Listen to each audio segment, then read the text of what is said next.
G'day everybody, welcome back to the podcast for another week. Matt Walsh, Jake Michaels and Champion Data's Christian Joly here to talk all things footy for another week. Today we're going to discuss the issues with the Arc and look at how the Bulldogs and Suns have both fallen from the clouds in recent weeks, plus the Swans' sexy game style and some Scott Pendlebury love. Plenty to get to, as I said. Jake, welcome to you. But first, something you noticed from round 7, please. I'm going to start with the Bulldogs falling off the cliff, as you just touched on off the top. So, first 4 games, win. Top of the ladder. Since then, 3 straight losses, all by 40-plus points. And I thought, that can't happen all that often. So, as I often do, I asked Christian, and sure enough, first time ever. So, first time a team has gone 4 straight wins to start a year, and then the next 3 games, all losses and all by at least 40-plus points. AFL, VFL history, so all the way back to 1897. Never seen it before. And it sort of goes back to what we were saying. We touched on it last week. I can't remember a team going from feeling like a clear-cut flag favourite to there's no way that they're even going to be around at preliminary final weekend, let alone, who knows how far they're going to go, but with injuries and all sorts of stuff. We'll touch on it all a bit later. Yes. But, look, really so their last serious fall from grace. 3 opponents, yes, lost to the Hawks by those 40 points and have lost to Geelong and Sydney by more. So good teams. Not bad teams. They've also had... they're supposed to be a good team. But also they've had some issues with personnel and getting players on the park and injuries. So, you can't... You're not that you're trying to excuse it, but when you have, especially a team like Sydney on the weekend, that's the team that's most likely to stretch an undermanned defence like the Dogs without Rory Lobb, without They were James able O'Donnell. to expose them, yes. Yeah, you've got Curnow there, obviously kicking a bag, loves beating up on weaker defences and... Say that again. and loves playing at Marvel as well. So it was a perfect storm for Curnow to kick himself into form. Yep. You had Joel Amati looking dangerous at different times. I know Logan McDonald didn't do too much, but he's also down there. Yeah. And then Brodie Grundy playing against a ruck brigade with a couple of games experience between them. So it was just the perfect storm for the Dogs. And yes, while their start might have been hot, you would probably look at where they are now, 4-3, considering the ins and outs they've had over these first 7 or 8 weeks of footy, and you go, we've kind of weathered the storm a bit these last 3. I know they've been smacked, but... Weathered the storm? They are currently battening down the hatches. They are. You can continue to just wait... I don't know if the storm's fully passed Wait for it to get a little bit easier down the track. You got, you got Fremantle this week, but then you got Port Adelaide, Carlton, Melbourne, Collingwood, and Hawthorn again. Oh, geez, maybe the can't find a win all of a sudden. So I'm just saying that they'd be happy to have banked those early wins, definitely. Oh, of course. No one's disappointed starting the season 4-0, but yeah, was it a little bit of a mirage? I don't know. I do think a big part of it is personnel, and I always say injuries aren't it's not an excuse. It's a reason. Like you take 6 of any team's best 9 players out, and you're going to struggle. You're going to lose more games than you're winning. You got the guys that weren't playing that night, but I think Bont and Richards aren't playing. They're not at 100% fit either. So yeah. Well, you were saying about how it's the Dogs' worst 3-week stretch for contested possessions under Bevo. Well, yes, their 7th worst 3-week stretch. So negative 44 contested possessions over 3 weeks. So that's not a lot to do with the main personnel. That's Libba. Libba's a big part of that, but that's not Sam Darcy or any of the key defenders that have gone down or anything like that. But yeah, there's just a number of stats. Their last 3 games are lost by a combined margin of 181 points. So that's their worst 3-week stretch since 2012. So it's... As you said, sort of battening down the hatches, it's hit them, but it's hit them quite hard. And I think they've, as you said, perfect storm, come up against some really informed teams of Hawthorn and Sydney especially, just at the extremely wrong time in terms of personnel-wise. Keep an eye on them, see how they go in coming weeks. The Dogs. Christian, something from round 7 you noticed? Yeah, just a little one. The Jordan Dawson goal at the Gabba second quarter, was it? Where Tex Walker basically got out of the shot from 20 metres out, but handballed across to Jordan Dawson, which actually... Sort of watching it even brought a tear to my eye, seeing the reaction. But Harris Andrews, I think we also have to give him a little bit of love. He stood aside. He let that goal kick. So it wasn't a case of Brisbane sort of going easy on Jordan Dawson. 5 minutes before that, if you go back and watch the vision, Jordan Dawson has it 55 metres out and gets crunched in a tackle by a Brisbane player because it's fair game on. I think in that moment, Harris Andrews realised you've got the ball to within 20 out. You've received a handball from a teammate, and Harris Andrews, you can sort of see him take 2 steps to the side and just let the kick go through. So just a little bit of a heads up. He's apparently a very, very good bloke and great bloke off the field with some of the work he does, Harris Andrews. But yeah, just another little part of the game where sort of the humanity came out of it. He realised, okay, we're not going to let Adelaide just win this game, but this goal you can have because he sort of understood the moment. So yeah, it's a little bit of love for Harris Andrews. Same reaction. 5 minutes to go, scores time. Yeah, exactly. I think it was that knowledge of weighing where it we all are up, in the right? game and how much it's going to cost us. You can have the goal and we'll go back to battle again. Interesting observation. I like that one. I got a couple. Well, you said last You week. said 10 minutes ago you didn't have any, and now you got a couple. You said last week we were going to make the whole podcast this. We should, yeah. Mason Cox, our man, on Red Time with JB on a Wednesday. He played his second game for Freo on Saturday night in the Len Hall tribute game. Kicked his first goal for the Dockers. Tugged the jumper too. Don't know about that, Coxie. You were tugging the Pies jumper a few months ago. All right. But the Paying point the is, bills surely he's the only player to have kicked his first goal for multiple clubs, both on Anzac Day. Has to be. I mean, has to be. We asked you this, and you've been furiously trying to find it. Have you found it in time? I have got it through, so I haven't been trying to find it. I sort of palmed it off to someone else, see if they could find. And yeah, first time it's happened. So once again, we were able to look before '99. So there was, it was a good article actually written. I don't know who actually wrote the article. Might have been, I don't think it was AFL.com, but about the history of Anzac Day. It did exist before the 1995 Savile. Probably Rowan. Rowan's written about 20 about it. Yeah, it being played since the 70s. So this looks back all the way through. And yeah, to kick your first goal for two different clubs on that exact date, he's the first one to do it. There you go. So he's got a few little slices of history, Coxie. Will that be broken? Maybe. I mean, everything gets broken eventually or tied, but three broken probably not. I don't think three different clubs. To almost guarantee playing, you'd have to play for either Freo, who have that game every year, or Collingwood or Essendon. So you might have to play for all three of them. Maybe not Essendon. Who knows? There's a bit of discourse about Essendon getting the boot on Anzac Day. So speaking of goals, though, Jake Lloyd as well. Thursday night we talked about the Dogs, but the Swans. He kicked a controversial one. Marked the ball about 45 out, streamed into goal, but just kept running without taking a bounce. And eventually booted the ball in from just basically the top of the goal square. What did your eye tell you in terms of what did you think? 68 metres. I was thought it's got to be 25. Got to be 25 metres. Well, you've got this kind of data, Christian. In fact, you've got 2 data points for us. How far did Jake Lloyd run before kicking the goal? So the main data point that's in use in production in the media at the moment is our manual graphical capture. So someone's plotting where everyone takes possession of the ball, kicks the ball, where all the stoppages are, etc., etc. Is that happening live? Yeah, and that's how we work out metres gained across the game. So and how not to get too into the weeds with it, but how accurate is it? We sort of say each possession will be within 2 metres, 2 to 4 metres of where it's actually happening. The more we sort of test our staff, it's down towards 2 metres. So if we get 3 staff to do the same game, they'll all be, on average within 1.5, 2 metres of each other of every single dot point. So not to get even further in the weeds, but do you have different? We will be. Does each ground have its own plottable? Yeah, it's all because obviously some are narrower, some are Pull up GMHBA Stadium and MCG side by side on our graphical capture programs. You can see the different shapes of it. Yeah. So using all the things like the centre square, the logos, the 50s, where the 50s sort of help written, you out. Yeah, that's sort of enough Okay. reference points. That's the sort of nitty-gritty. The traditional way we do metres gained and how we can look at plot points. So for this Jake Lloyd goal using that system, the graphical capture system, it was 21.6 metres we had between him taking the mark and actually kicking the ball. I think you're being generous to him too. Well, that's 21.6 in the graphical capture. One of the new in the future sort of coming to the AFL is using GPS and LPS systems. So at the moment, obviously... What's LPS, sorry? LPS is, I don't want to get my... Local positioning? Yeah, I think it's a local positioning system. I think it's basically the difference of that. So global positioning system for GPS. LPS is used at Marvel Stadium, where for 2 reasons. One, with the roof being closed and sort of just where that's situated with the amount of high rises around it. It's not as doesn't accurate. doesn't get great GPS reception. That's fair. But because it is a roof stadium and owned by the AFL, they can do a whole LPS setup, so they can actually set it up to actually get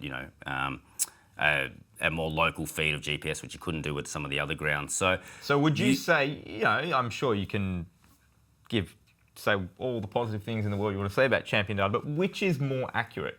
So at the moment, the LPS system, and that's where we're bringing it all together, the LPS system doesn't know where the ball is. So it might be more accurate tracking how far. So all players are wearing a pack on their back, so we can get how far that person has travelled. But where the ball was involved in that still needs to sort of come back to the manual. So there's still nothing in the ball. I remember it was Eddie Maguire talking about one of the chip in the ball, ago, we don't have that yet. Yeah, still nothing in it. So what we're test it? Didn't it get trialled at some point? VFL. Maybe. Yeah, AFLW were trialling for a year and it's sort of silently stopped. Stopped. Don't know why. And not too sure, not across that. So at the moment we got the graphical capture system, but we're also doing what we call time capture, which is we're going back and timing every single stat to the exact UTC time that it happened. So when we call an AFL game, we say, we start calling from the bounce and the hit out and the gather. They all might take 1 or 2 seconds from when they actually happen to when they actually go in the system. Yeah. So you've got about 2 or 3 seconds sort of leeway there. The time capture is saying this is exactly when the hit out happened. This is exactly when the ball hit the boot for a kick. This is exactly when millisecond? To the frame of TV, yeah. Oh, wow. So it's all based on UTC time, so it would be to the millisecond and to the frame on the TV. So using time capture, LPS and our graphical data system, we can get a sort of more exact point of where the ball is and how fast it's travelling, how far it's travelling, and et cetera, et cetera. So that's not, it's still in the testing phases. We use it for a few things, but it's not used for metres gained or any of the other metrics that we use in the media at the moment. But long story short, using that to sort of work out how far he ran, we've got 25 metres on that one. 25 so an extra 3.5 or so metres between our graphical capture and that one taking it from where he took possession of the ball to where he kicked it. That So seems either way, the eye test. yes, that either does. way, neither of them were 15. I've got a question for you then, Jake. Yeah. Do you want that called by the umpire and say you've run too far? Yes. I want to call it if the rule's 15, it should be called at 15.1.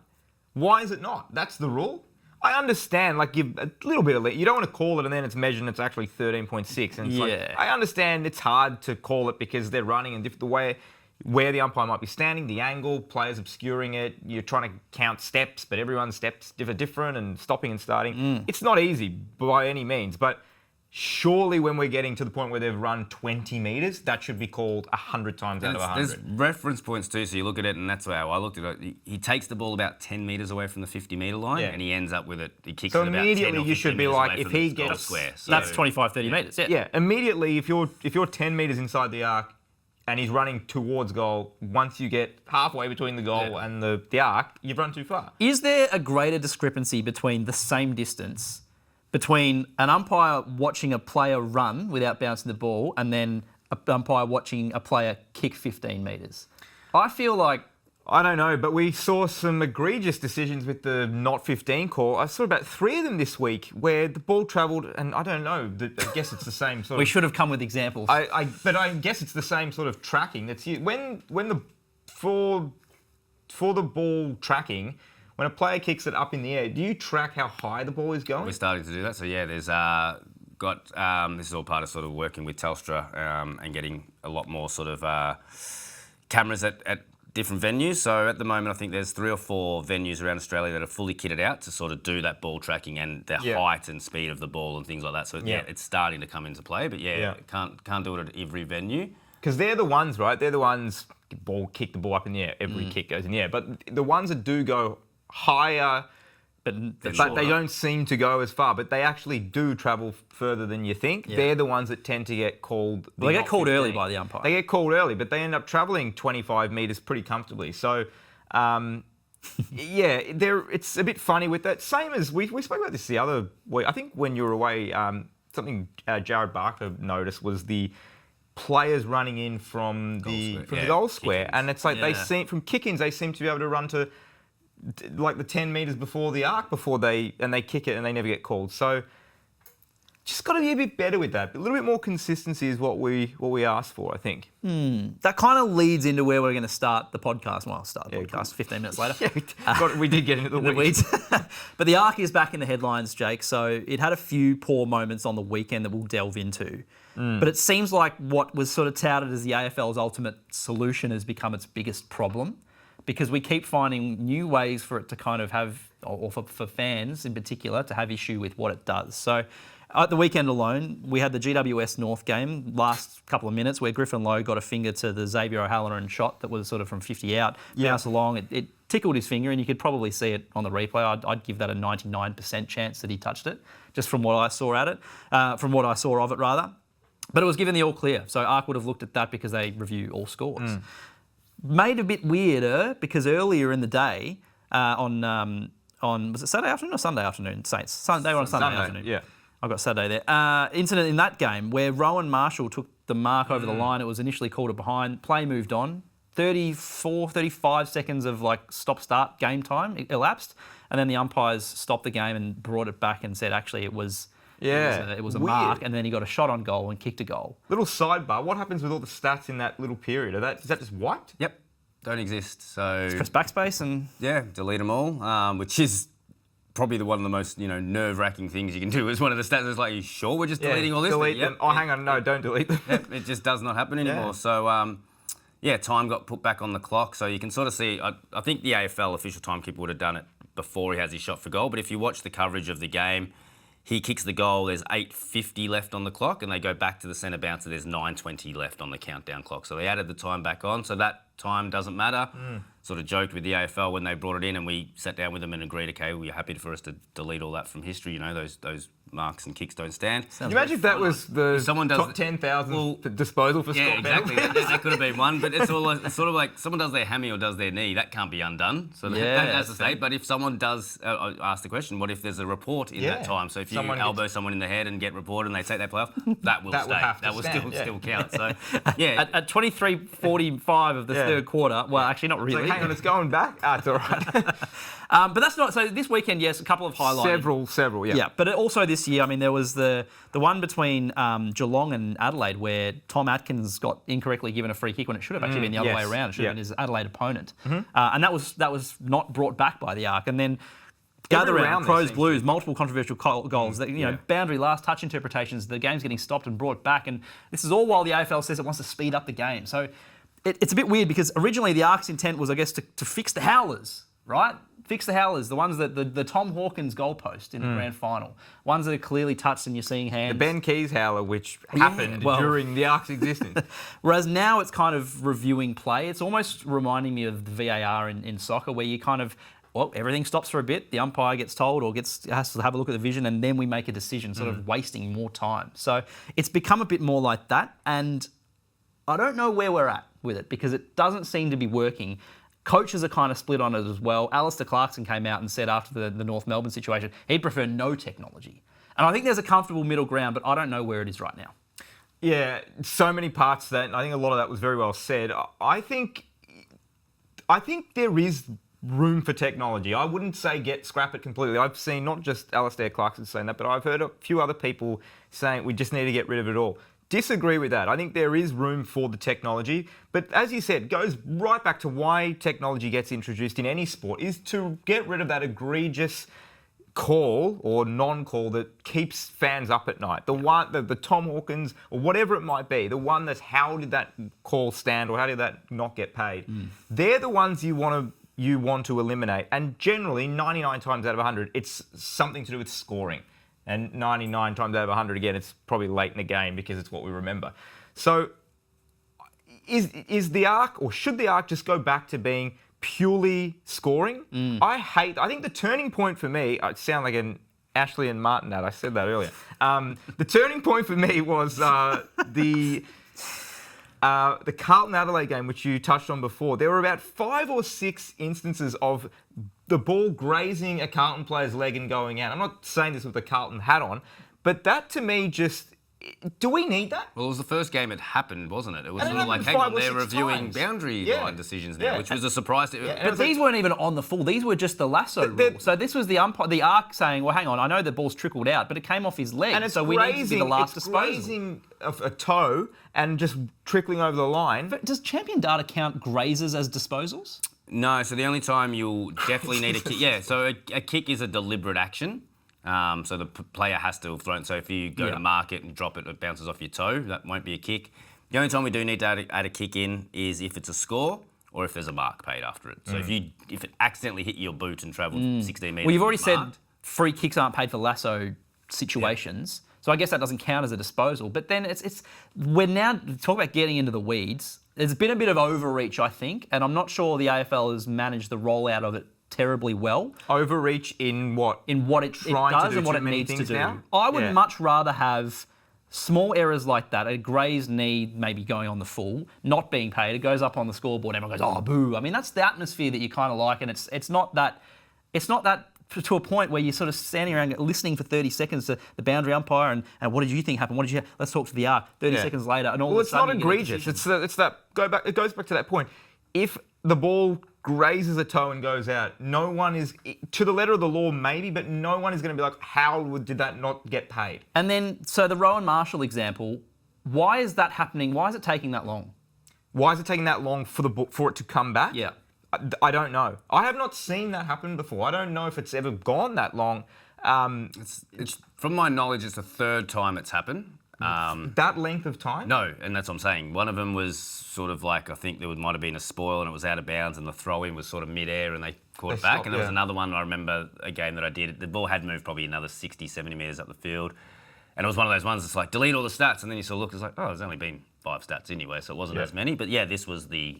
You don't get a stat for that. That's one time. And this is where there is a bit of confusion because it was technically counted as a score, so they review all scores. And so that was a behind because it went, the goal umpire thought it went beyond the goals. So this is kind of where we're now at a bit of a weird situation where we don't know how far the ARC's jurisdiction should be. Well, how far back do you it go? extends. How far back do you go? Just because you review all scores, it's not like soccer where you can go back and look at 10 kicks, passes before and say, oh, there was an offside there. Yeah, and that's the slippery slope. We don't want to be going, we don't want to be going down this slope of you're going back 8 disposals to a clearance in the middle of the ground. It's like, oh, he actually threw that out instead of, you didn't get a fist on it as a handball. So we're going to scrap it and it goes back to the middle. It's like, there's too much scoring that happens in a game of footy compared to soccer that you cannot go that far back and nitpick everything. It should only be the shot a goal, and that is what's reviewed from a scoring perspective. It can't be taking the whole chain all the way back. That's what NRL have got to their try. But ironically, that goal umpire possibly should have said, "Can we have a score review?" at that point. It's just ironic because on Saturday night there was a situation in Fremantle versus Carlton where Jacob Wiedering has touched a ball going back towards goal as the defender, about a metre out from the goal line, and the goal umpire has called for a score review in that situation. And that's also just as ridiculous. But that's not good enough. You don't need the umpire. You don't need cameras and intervention for a ball that is touched a metre away from the goal line. And what happened was Nick Newman wanted to move the ball quickly, but because the arc had to be called in, all of a sudden Freo's able to reset. Yeah. And so it's a bit of a mess at the moment. I don't know what the solution is. I agree. I think there is room for obviously technology, but maybe just not to the extent which it's been rolled out this year. You said something to me earlier when we were discussing this, and it stuck with me. I'll give you a little bit of credit. Thank you very much. Don't let perfect be the enemy of very good.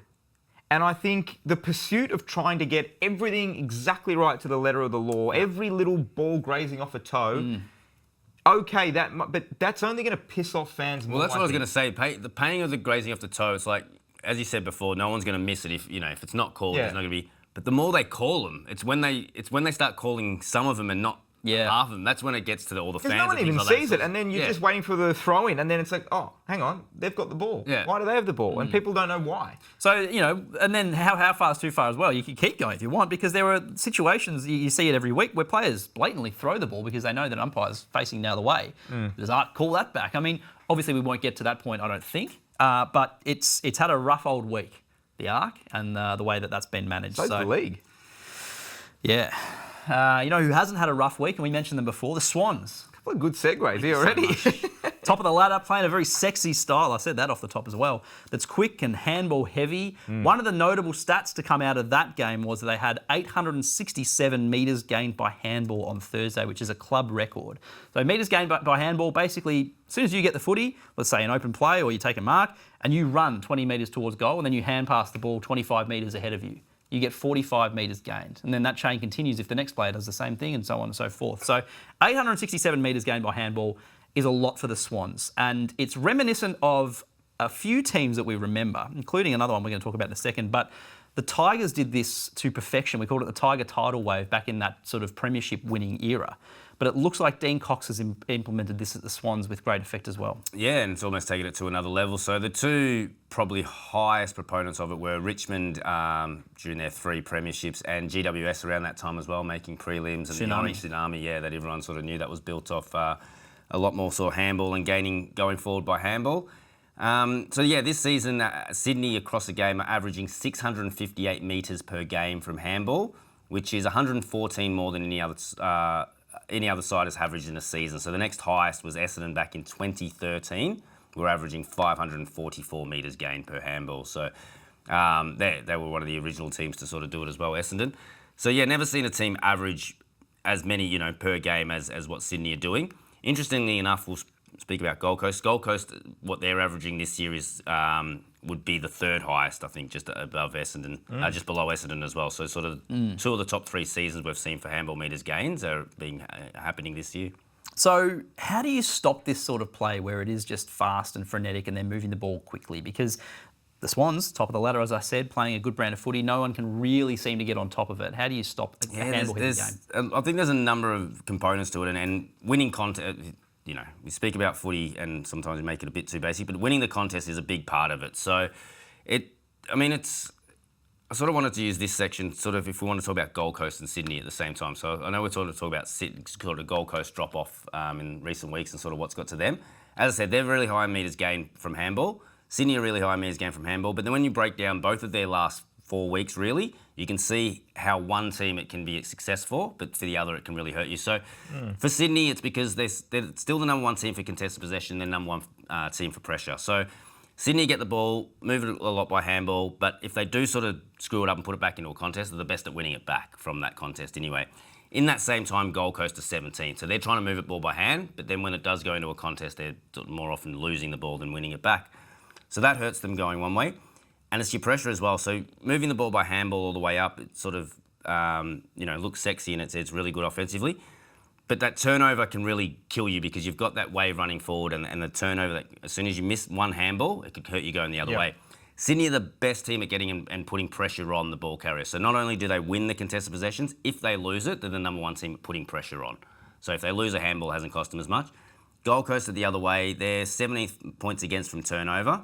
17th for pressure applied, 17th for pressure differential, and negative 22 for tackles. So in that same time that they're trying to get the handball metres game, they're not winning contests, they're not putting pressure on when they lose it. Does that line up with the Richmond Damien Hardwick teams, that sort of profile? Yeah, because that's obviously to point out the obvious, but Richmond back in their heyday and then Gold Coast now, obviously same coach. Yeah, very, very similar in terms of the contest and clearance weren't as important, but the pressure differential was never that bad. So Richmond, when they had the ball, would outwork the opposition. When the other team had the ball, they weren't sort of winning contests to get it back, but they were just continually pressing it and making it really, really hard for you to have sort of clean chains. So that's the two-way part of the game is if you're going to go high handball, you need to be good at contests, you need to be good at pressure when you do lose control of the ball, which Gold Coast has sort of failed to do in the last 4 weeks. But from an opposition point of view, I think from a structural point of view of how to stop a handball game, this is sort of getting away from the numbers sort of part of it. It's more of a setup and philosophy things. It's that coming up from the ball carrier at the front. So I know different clubs call it different things, smashing the bonnet or, coming up in their face. So as the team's progressing down the field, it's about the guys in, the defenders in the next line. Peeling off, coming up in the face. Come off the defender and come at the ball carrier. But the biggest part of that is no hesitation. So if you watch a game of footy and as soon as someone thinks they're going to come up at the ball carrier, no, I better stay on my man. That little hesitation, just it gives the ball carrier an extra 5 metres, allows your opponent to sort of slip out the back and you've sort of lost it. So so if you think about it in terms of a physicality thing, if the player can close on you half a second earlier, it means you're forcing, let's say you need to get a handball away, you're forcing the handball higher, which means more time in the air. And more time for that next person to come up and get that. So it's that continual line of keep going. The first one might not get the handball, but as long as we've slowed the second one down, our second defender will be, instead of being 1.5 metres away, he's now 50 centimetres away. Didn't quite get it then, but the next one's going to be smashed onto him. So, but that requires the person to continually leave their man from one line and go up to the other. And that's hard to sort of it's a club buy-in It's thing. the club has every single player on the list has to buy into that. Otherwise, it doesn't work. 1 or 2 hesitations from anyone in that chain, and the whole chain will break down. So that's one way to beat it, is actually sort of using a pressure and going, okay, we've got to be man on man as much as we can, but then our man on man, instead of when they're coming at us with the ball and using that hand, we've got to go off man on man and actually attack the ball carrier from the front. You're not seeing a lot of teams chase Sydney down from behind, so it's not being a lot of the handball receives are coming from behind. So you, as you said, metres gain can be you run 20 metres forward, metres gain by handball. You run 20 metres forward, but you handball at 1 metre to the side. You're still getting 20 metres gain because you've carried the ball like that. So that's the runner coming from behind. So you can try to stay out from that runner from behind, but I think it's more about getting in front of the ball, carrier and where the ball's coming from, and the defence being able to push up with it. So, yeah. well, clearly the Dogs were unable to do that on Thursday night. One of the stats that really stood out to me was Swans went inside 50 from 42% of their defensive 50 change. So they were just unable to be stopped. Sydney were just able to run free. They didn't have that pressure in the face, and they were able to convert those D50s into I50s and then obviously into scores as well. So that's their third best over the last 10 years. And then defensive midfield to inside 50, so the next quadrant, so not quite D50, but just further up, was 48% moving that inside 50. So also their third most over the past 10 years. So they were just, their ball movement was so blisteringly effective against the Dogs, and Western Bulldogs had no answers and no pressure. They couldn't get in the face of the Swans and stop them. If we rewind sort of 12 months ago, Dean Cox was copping a little bit of criticism early on with the 2-5 start, I think they were.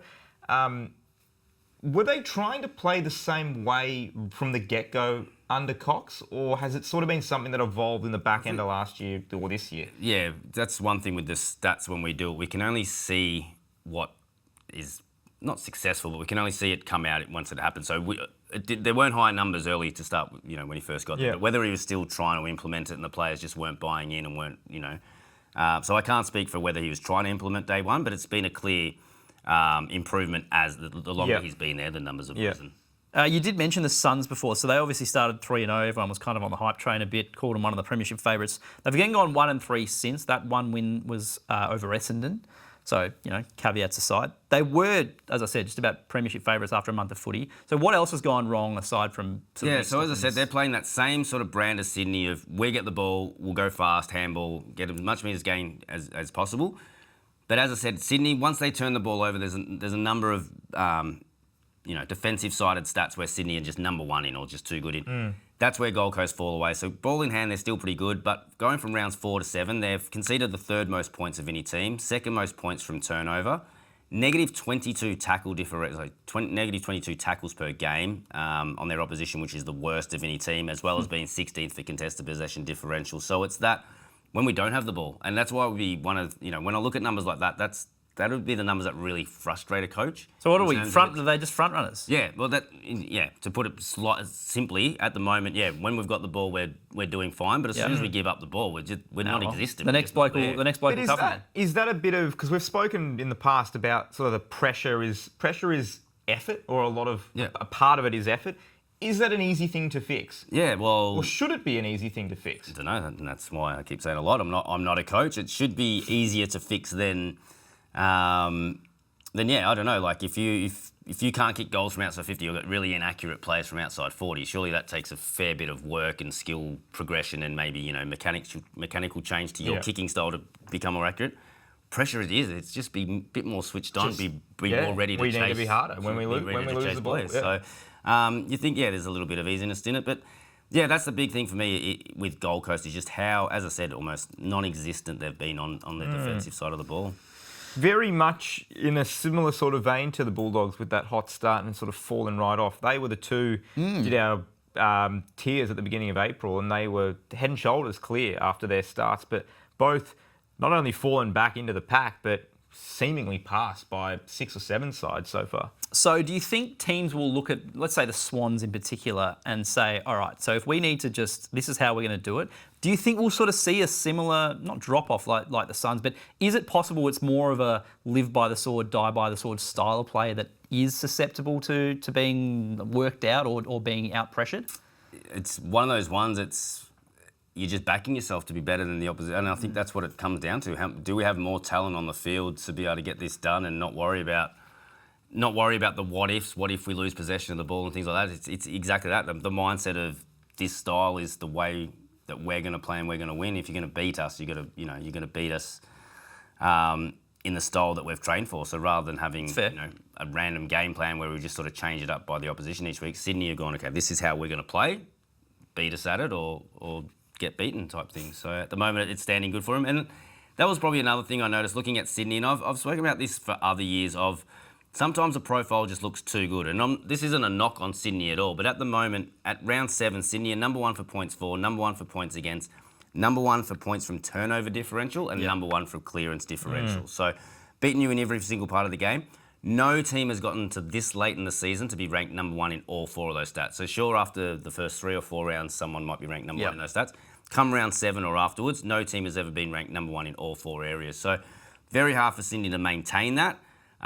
Clearly, as I said, head and shoulders, I think, above the competition. But the profile they've got at the moment, you're right. It's going to be challenged. It's going to go a little bit backwards, and it's how do you react? Do you sort of go, okay, next week we might be smashed 50 points from turnover and just have a bad week? Do they sort of throw out their game plan and go to something new in round 8 or 9, or do you stick fat? And I think that's what good teams do. If they do have a down game, they'll stick fat, and we'll see the handball meters gain, keep producing all year because that's their strength. Just on Gold Coast quickly, so last 4 games conceded 100 points in each of them. Last time they'd done that, end of 2019, a year they went 3-19. Is the points conceded something that's sort of gone a little bit under the radar? I know they've lost, that's what I'm saying, yeah. But that's got to be a major concern. Big time. One to keep an eye on for the Suns in coming weeks. Jake, Scott Pendlebury won a record 4th Anzac Medal at the weekend. Can you believe it? Well, I can, yeah. 43 disposals. I mean, he really turned back the clock in one of the most impressive displays. Again, caveats aside, the opposition and what they were able to dish up in Essendon. But Christian, you've got some remarkable stats on Pendlebury and his game on the weekend. Yeah, so looking at, games played or age, either way you wanted to look at it. So 43 disposals, it's the most of anyone in game 300 or more. So there was 4 players previously tied on 41 disposals, which included Tyson Edwards, who got 41 in his 300th game exactly. Craig Bradley, Scott West and Gary Ablett Jr. all had 41 in game 301 or more. Mm-hmm. So what's Pendlebury up to? 423, so he's well above the 300. And yeah, he also had the 18 scoring involvements. So there's been 30 occasions of someone finishing with at least 18 scoring involvements in a game. He's the only one that's been aged over 30. So again, the next oldest player to have at least 18 scoring involvements in a game was Brad Johnson, who was 30 when he did it. Pendlebury's the first one to do it over 30, and again, he's 52 or something, so he's well over 30 as well. So surprisingly, though, I will give Boomer Harvey some love. It's not the highest rated game from anyone with 400 games plus. So in Brent Harvey's 407th career game, he finished with 29.6 rating points. Pendlebury in the Anzac game on the weekend had 27.2, so it's the second best game for anyone after game 400. Wow. You've got more here. We can keep going through them. He's the oldest player to have 40-plus disposals at a game. Previously, Craig Bradley at 36.5. Pendles is 38. Mm-hmm. There's some pretty crazy stuff. Yeah, the one I haven't got here, but I'd love to look at is the age of your career or the game number of your career high. I wouldn't think there'd be too many players. Maybe the Tyson Edward one I just gave you at his 300th game, hitting 41. That would have been his career high.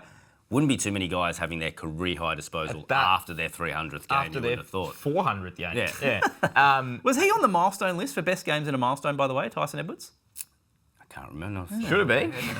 Well, because if we had to use rating points, he wouldn't have been in that. So, because it would have been before the rating points for the thing. So he would have had ranking points, but not rating points. Yeah, correct. Yeah, he's got a few stats or a few areas that probably never get toppled. That's one that you just said.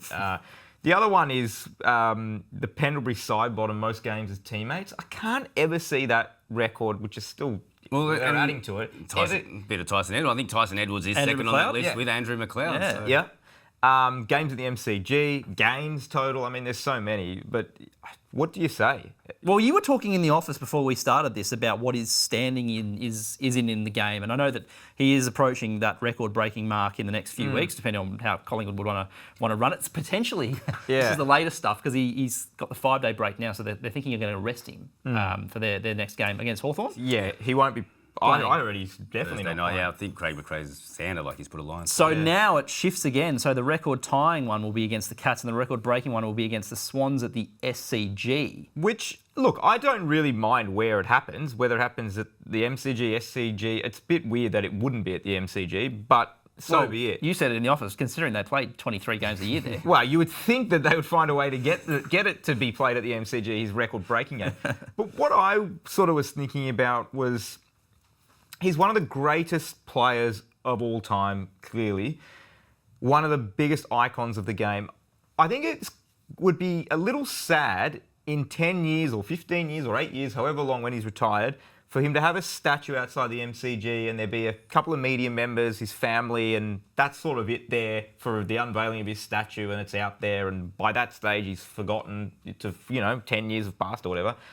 How great would it be if it was at the MCG, you get 90,000 there easily, no matter who they're playing, I think, if it's, depending on the time slot.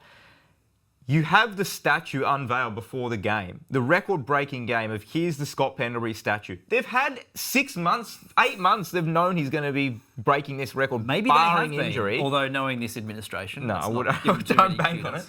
You unveil it before the game, you have all the players out there, you have everyone that's ever meant anything to Scott Pendlebury is there, and it's this great celebration of one of the greatest players of all time, celebrating while he's playing. I think that would be such a momentous occasion to do that, as opposed to, you know what I mean? You see it all the time. These players long retired, and Kevin Bartlett got his statue, and he's no offense, I'm sure he'd agree. He's an old man by the time it comes it's out. sad, and it's sort of and the generation is like, who's Kevin Bartlett, or like, who the hell's Scott Pendlebury? Never heard of him. And it's quite sad that they don't get. I mean, he gets celebrated. We talked what did we just do before? If you think about it, he's going to be a statue one day anyway. Oh, yes. I mean, he's going to have played the most games there. At the MCG. And the most games in the league. He will have a statue, no doubt.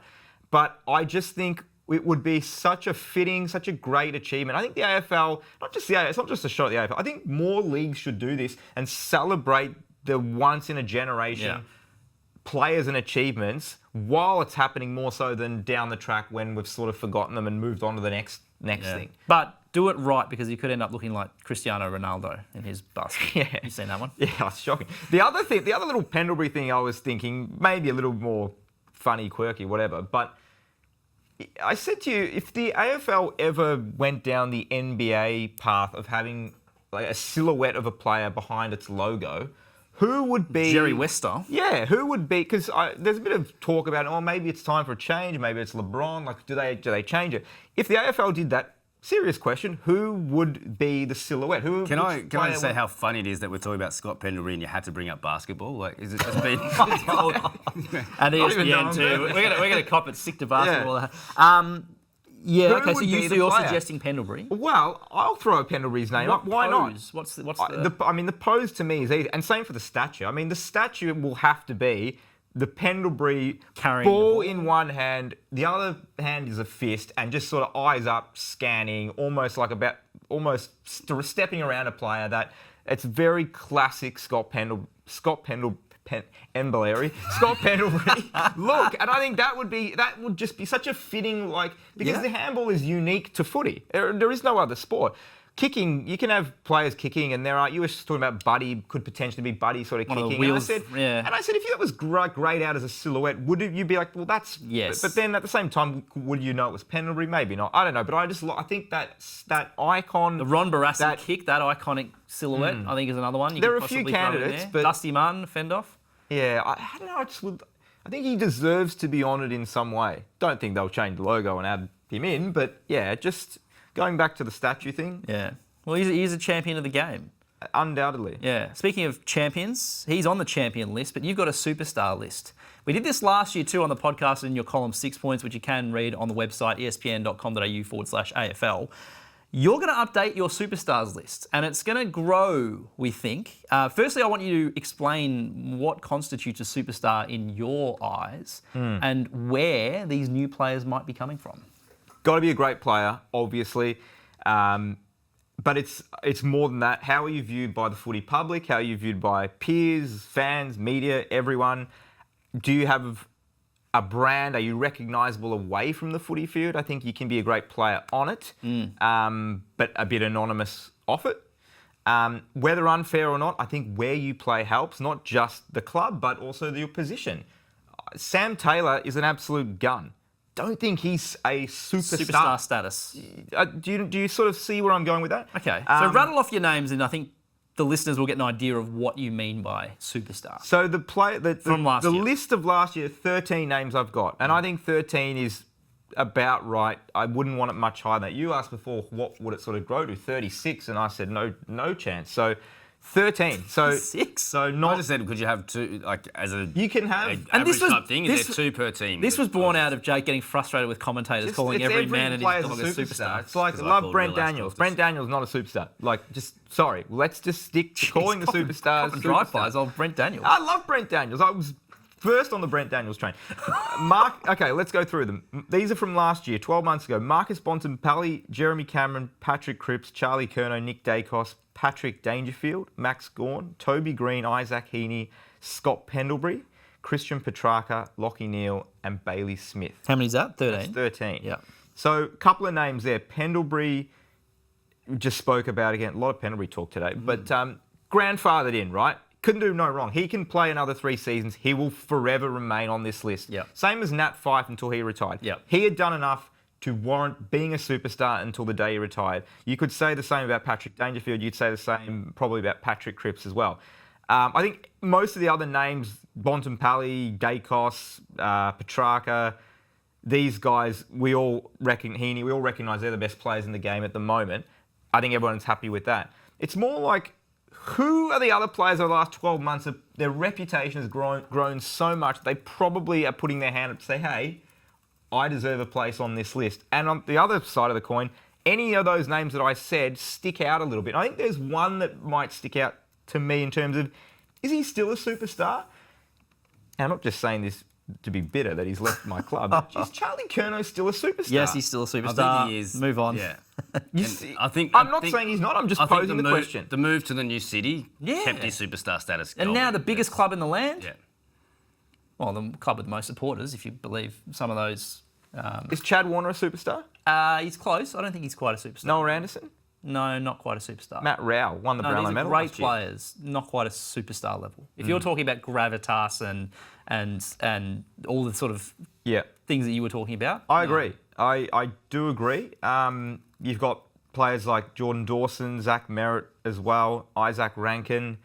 The 2 names I'll throw up. So there's one name that is going to go on, absolutely going on. Didn't mention, wasn't on it last year, was very close, but is clearly on it, is Zach Butters. He is joining that list, definitely on Wednesday.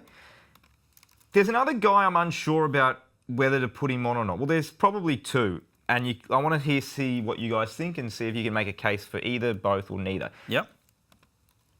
Naz, who we spoke a lot about last year, and obviously, early part of this year as well. And I think maybe the biggest improver of the last 12 months, Cozzy Pickett.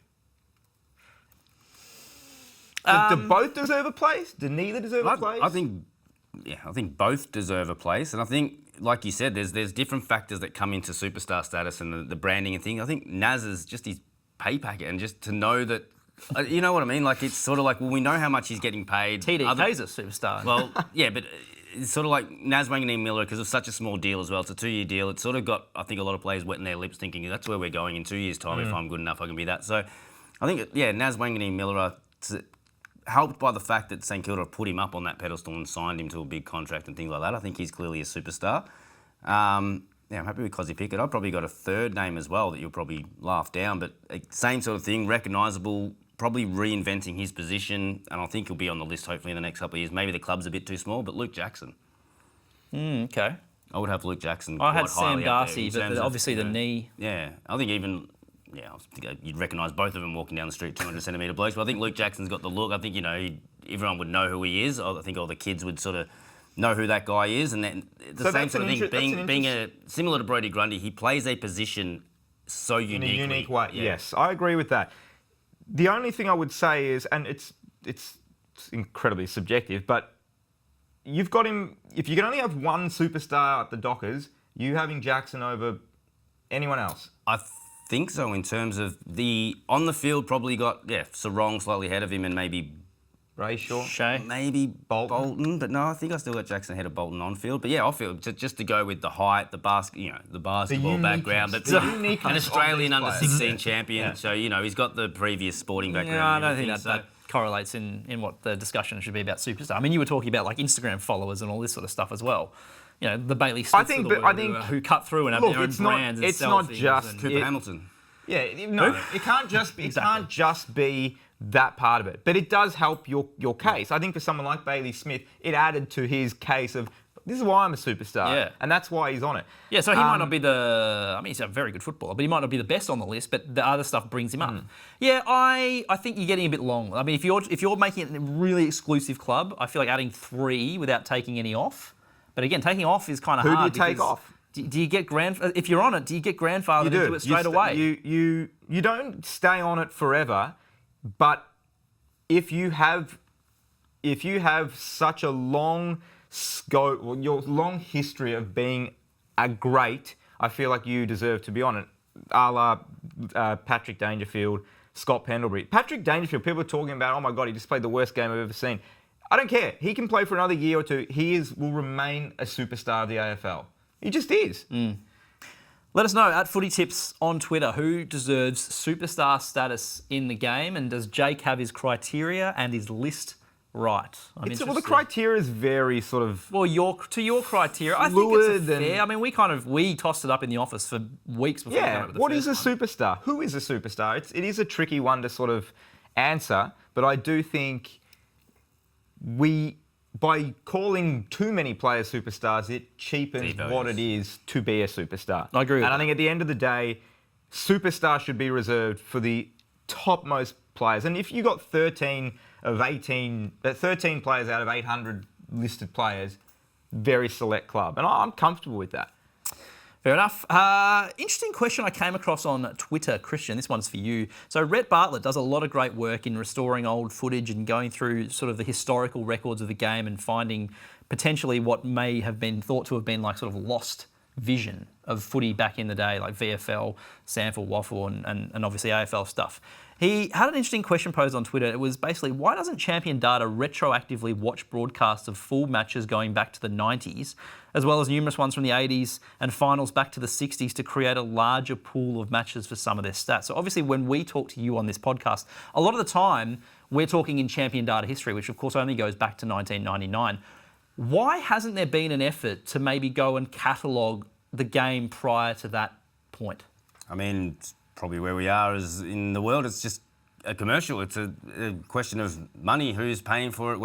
Where's it coming from? So one thing that we spoke about earlier on the podcast this year is we've just introduced the fact that we're going through and doing secondary capture on all the what we call Tier 2 games, so all the State League and Under 18 games across the country. So that's about 170 or 180 more hours of casual workers coming in and tagging all the pressure and the meters gain, the graphical capture that we spoke about for all the games across the country. So that has, and that's taken probably 3 or 4 years to actually get up and get into clubland to actually make sure that the commercials are looked after, the staff can, we can cover the staff cost, and clubs will get value out of it for when they do drafting.